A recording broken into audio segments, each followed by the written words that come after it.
As you guys know, I am a live poker player, and that's been my bread and butter now for over a decade, but that doesn't mean that I am against online poker or don't even enjoy playing it.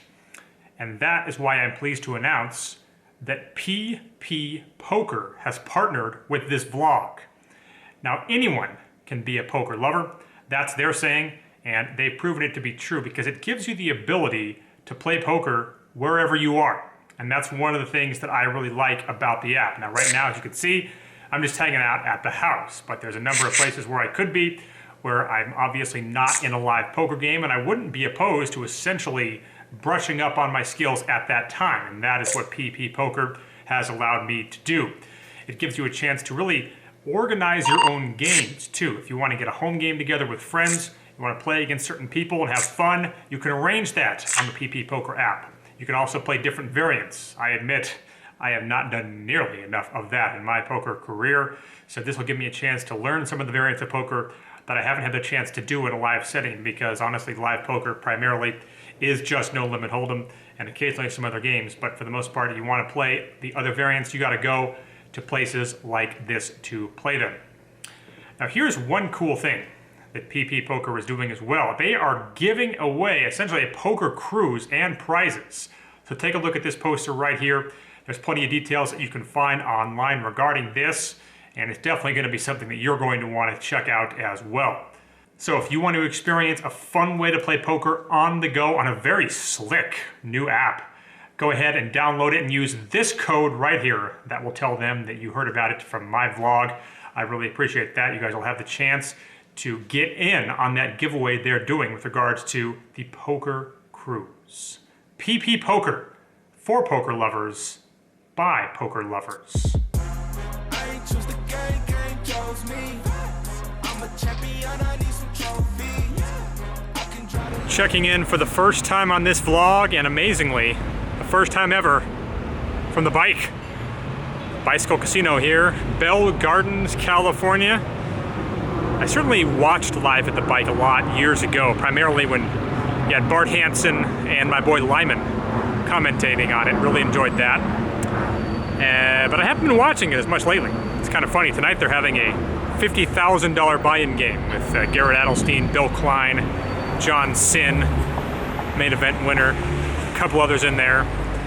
And definitely makes you wish, you know, in another life, that I could be in that game, but I'm settling for a 5-5 game here at the bike, which I'm sure will not surprise any of you. So far, has been pretty good, which is nice considering the fact that, well, of late, things have not been pretty good. Going to jump into this game here, try to run something up, try to turn around a losing streak, and then I'm going to hope that the Golden Knights do the same thing when I go see them tomorrow at Staples Center. Winning is never easy at the bike, given the fact they take $7 out of every pot. But nevertheless, I jump into a 5-5 game and buy in for $1,000. First hand comes when we get an under-the-gun limp and a cutoff over limp. The small blind completes, and I pick up the powerful hand that is 10 deuce in the big blind. In Reno, it's known as the Turtle Dick. A Reno player named Dustin almost certainly would bluff raise here with it, but I elect to just check. So the pot is 4 ways, and it comes 10, 6, deuce, rainbow, giving me top and bottom pair. I check. The big blind makes it 15. The hijack and the button both call that bet. So I elect a check raise to 85, expecting to get one call out of the 4, but I don't. They all end up going out. Later on, the $10 straddle was in effect. Plus 2 makes the call, and I look down at 10-7 of spades in the cutoff. I make the call, as does the big blind. So the straddle checks his option, and with 40 in, we see a flop of ace-king-10, rainbow with 1 spade. It ends up getting checked to me, so with a pair and a backdoor flush draw, I decide to make a bet. I fire in 4 yellow chips, making a $20 bet. The big blind calls, as does under the gun 2.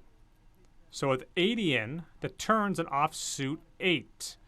Again, they both check to me, and I opt not to bet again here for obvious reasons.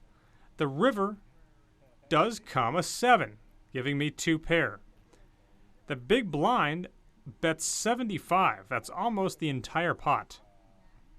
Plus 2, as you can see at the top of the screen, looks back at his cards and ultimately folds. Now, against players I know I'd be likely to raise fold here, but I figured given just how big of a bet he made in comparison to the size of the pot, he could be somewhat polarized. So I elected to just call, and he ends up showing King Jack, which I never expected for just second pair. So I'm not sure if he thought he was good when called or not, but he ends up value owning himself regardless, and we take down a $230 pot. We get a straddle and a limp from a VIP in Under the Gun 1. We then get a $50 raise from a player in plus 2. I make the call on the button with Jack 9 of clubs, thinking it would be the 3 of us in this hand. Primarily, I wanted to play against the VIP, obviously, not the guy that made it 50. Unfortunately, it would just be the 2 of us. With 110 in, we get a flop of ace 3-5 rainbow, and he checks, and I check it back. The turn's another 3. Once again, it goes check, check. So the river comes a 10, and he checks for a third time. So I have to bet here. I cannot risk losing to queen high. That would be an absolute disaster for me. So I bet 40, which I would definitely do with a 10. To his credit, he does think about it for a second, but ultimately folds. The $10 straddle is still on, and the VIP, who I've kind of been going after unsuccessfully, is in early position in this hand. He has chips in the rack, as you can see, and toss is in 10. I have Jack 10 of spades in the hijack, and I make the call. The big blind ends up raising his option to 60. The limper, though, does call. So given the fact that he stayed in, it motivated me to do the same. With 190 in, the flop is ace 8-9 with 2 spades, giving me an open-ended straight draw and a jack-high flush draw. It gets checked to me, and with these 2 draws, I think semi-bluffing here is definitely a good possibility, so I bet 100. Now, since the original raiser is indeed the original raiser, and since pre-flop raisers basically never fold when they check the flop, he does call.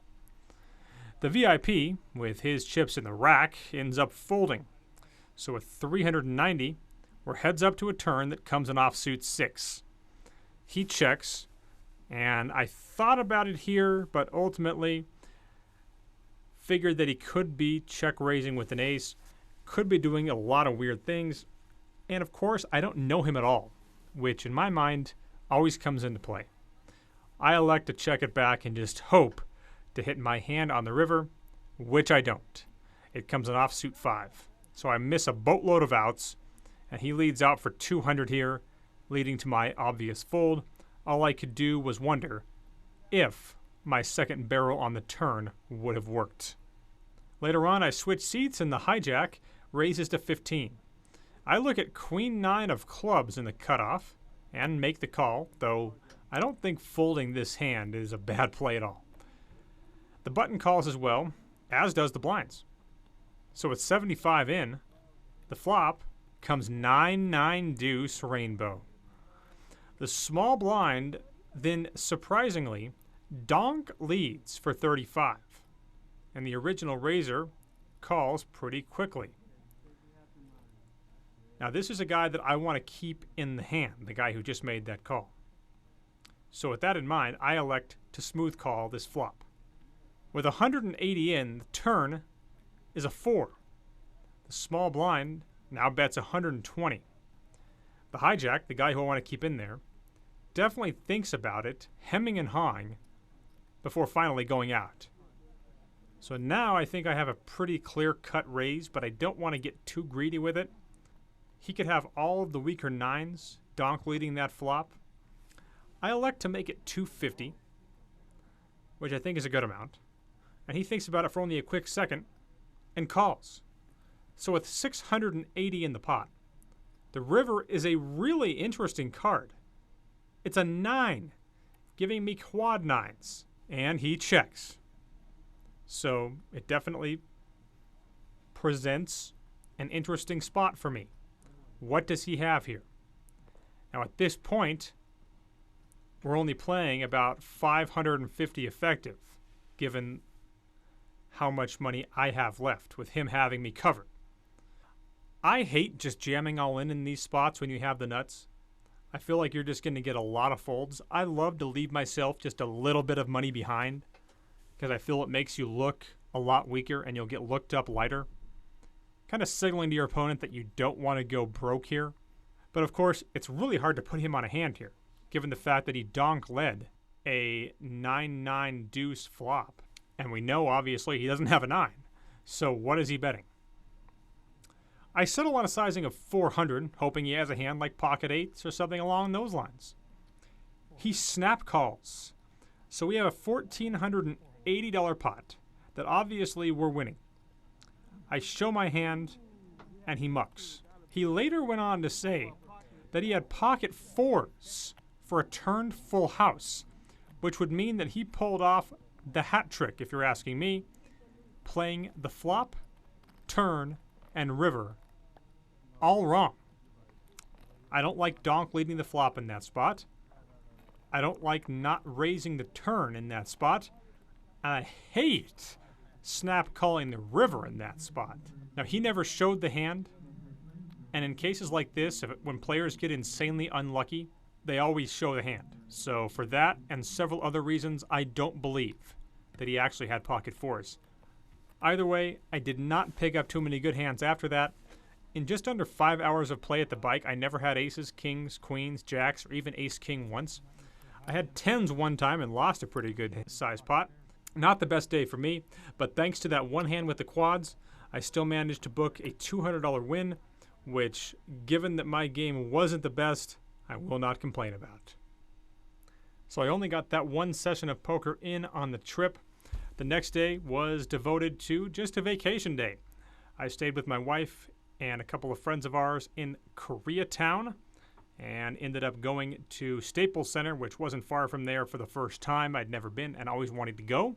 Had a chance to check out my Vegas Golden Knights taking on the LA Kings.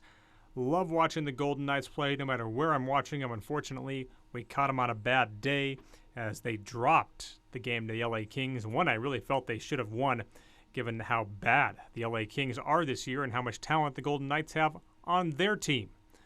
But it was still good to get to LA and book a small win on the trip, especially given the fact that it has come in the midst of one of the most brutal downswings that I've ever had, which I will probably make an effort to tell you more about on the next vlog. As always, thanks for watching. Hit the like and subscribe buttons if you haven't already, and we will see you next time.